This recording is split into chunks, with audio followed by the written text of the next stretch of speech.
Cuando estoy en el campo, el monstruo sale y me habla. Debes meter un gol. Hay que moverse más. Yo puedo escuchar su voz cuando juego. Así de simple. ¿Alguna vez algo resonó tanto contigo que tuviste que parar todo y ponerle atención? Pasaron los segundos, los minutos, las horas, los días, y luego llegaste a tal punto que dijiste, esto es lo que soy. A partir de ese momento no dejas de pensar en ello. Despiertas y te vas a dormir con eso en la cabeza. Desayunas, comes y cenas ese algo. Tu obsesión o algo dentro de ti te llama y te dice que no existe algo más importante que eso. Pero ¿estarías dispuesto a creer en esa voz? ¿A abandonar todo por perseguir un sueño que solo puedes tocar con tu imaginación? Te presentaré un caso imaginario. ¿Qué harías si estás jugando el partido más importante de tu vida? En los últimos segundos tu equipo se encuentra perdiendo por un gol o por un punto. Te encuentras frente a tu objetivo, tienes a todos viéndote, el rival está respirándote al oído y por una fracción de segundo miras a uno de tus compañeros libre. Él tiene el camino fácil hacia la victoria.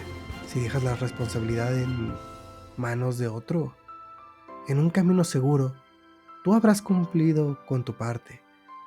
Si tu compañero acierta, la victoria es compartida. Pero si falla, la culpa no es tuya. Si aciertas, aún con todas las posibilidades en tu contra, la gloria será solo tuya y tu nombre se pondrá en el mapa. Pero si lo haces tú y fallas, serás el responsable de la caída de tu equipo y de tus sueños también. Quiero contar un poco de la vida de Yoichi, un joven que en el partido más importante de su vida decidió dar ese pase. Su compañero falló, pero a quien hizo responsable fue a sí mismo. De regreso a casa y con la cabeza viendo hacia el piso, solo podía pensar. Si tan solo en ese momento no hubiera pasado el balón y hubiera tirado a portería, mi destino habría cambiado. De verdad quería ganar. En su hogar parece que no le hace falta nada. Tiene una madre cariñosa, un padre presente, que en algunos lados eso ya se consideraría un privilegio. Un buen techo y una comida que a cualquiera le abriría el apetito. Pero, ¿eso es todo lo que necesita una persona para ser feliz? Al terminar la cena, sus padres le entregan una carta de parte de la Unión Japonesa de Fútbol, donde menciona que ha sido seleccionado para obtener la oportunidad que tanto esperaba. La oportunidad de ser un deportista certificado, y aunque sus padres no entienden de qué habla, se emocionan por él. En el lugar de la cita se encuentra una gran cantidad de deportistas, todos con la misma promesa que le hicieron a él. Las luces se apagan, el ambiente se vuelve tenso, y la atención se fija en él, Ego. Él les explica que han sido convocados para la creación del delantero definitivo, capaz de ganar el mundial, un sueño compartido por las 300 personas del auditorio. A través de un experimento inspirado en los Juegos del Hambre, pero con fútbol, Ego tiene la misión y la visión de forjar al mejor delantero del mundo. Muchos disputan, puesto que de fallar en el experimento perderán la oportunidad de por vida de ser reclutados. Muchos ya tienen un puesto en el torneo nacional, que es algo seguro, pero Ego les responde, lléguenle. Todos aquellos que quieran irse pueden hacerlo sin repercusión alguna, pero él aclara que les ofrece algo que tal vez nunca tendrán, una posibilidad de una en 300 de ser el mejor de todo el mundo, de ser el futuro de toda una nación y lo mejor de todo, ser un héroe. Esto enardece a los jugadores y con la euforia cada uno de ellos cae ante él, Ego. Al llegar a Blue Lock, recinto donde serán entrenados y pelearán hasta que el último quede en pie, suceden varias cosas, pero dos de ellas me parecen sobresalientes. La primera es que el protagonista en su primera prueba es quien elimina a otro participante, Curiosamente, el mismo que metió el gol en aquel partido tan importante del que hablábamos hace unos minutos. Tal vez por venganza, resentimiento o genuinamente una sed abrumadora de ser el mejor. No lo sé. Aún no lo sé. Pero es curioso que hemos visto protagonistas que logran sus objetivos con esfuerzo, porque perseveran y alcanzan, y los amamos porque nos motivan a idealizar esta parte de nosotros. Pero eso, ¿qué tan cerca está de la realidad? ¿No es más humano traicionar? ¿No había una frase que decía algo como ¿el hombre es el lobo del hombre? ¿El hombre nace siendo malo? La segunda cosa es que Yoichi entabla una amistad con Bachira, un chico que a primer contacto se nota muy raro. Incluso sus comportamientos son erráticos y esta perspectiva solo se hace más grande cuando en una noche de insomnio él y el protagonista deciden entrenar un poco juntos. Él se abre y le dice que siempre ha existido un monstruo habitando en él y que ve en Yoichi uno igual.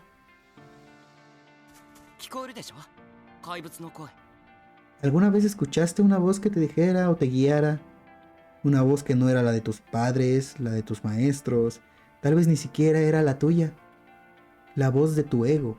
El ego es lo que nos permite mediar entre el deseo y aquello establecido por la sociedad. Es curioso que aquel que hace esto en la serie es este sujeto de lentes. Pero así como si se tratara de una persona que requiere crecer para aprender, lo mismo pasa con nuestro ego. Un ego inmaduro puede generar pensamientos egocéntricos, una incapacidad para ver las cosas desde la perspectiva de otros, creer que el mundo gira en torno a uno mismo y una dificultad para asumir responsabilidades. Y si yo me identifiqué con alguno, no dudo que haya más deportistas, más jóvenes, que también les haya sucedido algo similar o que estén pasando por algo similar. Pero entonces, ¿cómo carajos vamos a ser el mejor en un campo si nuestro ego, quien nos debería de guiar, es el mismo que nos hace errar en el camino? Falta algo, porque tener una habilidad no lo es todo. Mira esta piedra, es fea y seguramente no la quisieras aunque te la regale, pero esto es un diamante en bruto. Ego en este anime se refiere a cada deportista como un diamante en bruto, un objeto que tiene el potencial para brillar y mostrar todo su valor, pero para ello necesita ser cortado y pulido con paciencia y precisión, e incluso sacrificio, porque no es el tamaño del diamante lo que importa, sino cuánto lo trabajas para sacar su luz interior, lo que aumenta su valor. Y aquí es donde yo te hago otra pregunta: ¿qué tan dispuesto estás a seguir las palabras de tu ego para ser mejor? Se dice que en el fin del mundo se encuentran dos grandes columnas levantadas por Hércules, en las cuales está escrito Non plus ultra, que significa no hay más allá. Esto servía para advertir a todos que ese era el límite del mundo conocido. Ir más allá era peligroso e imposible incluso. Pero Hércules, quien ese entonces era un humano, lo logró. ¿Y por qué nosotros no? Clamamos a los cielos una fuerza que ya tenemos. Hoy en día, la antítesis plus ultra, o ir más allá, incita a la gente a romper los límites físicos, mentales, y yo diría, ¿por qué no? Cualquier otro. Llegar más allá de lo que somos, vencernos a nosotros mismos y no a quien tenemos enfrente, porque el lobo del hombre es el mismo hombre, ¿no? Bien, entonces ya tienes un don, ya lo llevaste al límite o estás tratando de llevarlo al límite. Ahora rompe toda la estructura que conoces, todo lo que la sociedad se ha encargado de moldear. Es a través de estos pasos que se llega a una revolución, un momento histórico que marca un antes y después en la vida de un algo. En la serie se plantea que cuando alguien es tan bueno en un equipo, todo gira alrededor de esa habilidad. Y hay casos reales, como el Catenaccio, la defensa extrema de Italia, que literalmente traducido significa cerrojo. Es una estrategia ultradefensiva que prioriza la seguridad o priorizaba la seguridad en la propia portería. El tiki-taka del Barcelona, caracterizado por la posesión prolongada del balón, pases cortos y rápidos. Y bueno, ya estoy hablando desde mi poco conocimiento histórico del fútbol, porque no soy un fan del fútbol. Aún así, estoy aquí, hablando de ello, ¿no? Y como no todo es fútbol, me voy a un campo que conozco un poco más, los videojuegos. Si eres un poquito de este mundo, tal vez conocerás la historia de Daigo en el Evo 2004, un momento en donde él iba perdiendo, donde un solo error terminaría en el torneo con su derrota. Pero, básicamente, a un punto de vida, 17 veces, hacer un movimiento de defensa perfecta con un margen de 0.25 segundos, cada uno consecutivamente, para luego remontar la pelea, ¿no habla de llevar al límite y romper todo lo conocido? Otro ejemplo, en el cual, que si no fuera porque me puse a investigar, seguiría sin entender qué pasó, porque para mí simplemente es como la expresión lo dice: Faker, what was that? ¿Qué carajos ha sucedido en este momento que un mortal no logra apreciar? Todo esto me hace pensar en todo lo que hay que sacrificar para llegar a ese punto. Rapán y Guardiola tuvieron que mudarse, y no me imagino las horas de estudio, la intensidad y la exigencia consigo mismos, con los atletas y su claro riesgo al fracaso al arriesgarse al proponer cosas nuevas. En el caso de Daigo y Faker, tenemos una documentación un poquito más precisa y sobre todo más tangible en el aspecto de la salud mental, porque no se necesita ser un genio para hacer las siguientes atribuciones, que también sacrificaron su vida social por horas de entrenamiento, porque no es solo jugar, ya no era dormir en su cama, en su techo, bajo el cobijo de sus seres queridos, sino en una habitación aleatoria en algún lugar al azar cada vez que viajabas. Baker dejó la escuela y aún tiene estrés post-trauma, y ahora que lo pienso, creo que eso es lo que hace parcialmente a un jugador. Creo que por eso se les llama jugadores.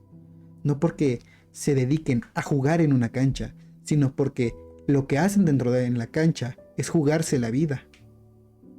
Porque no es una carrera asegurada. Solo unos cuantos en verdad son reconocidos en cada una de las disciplinas.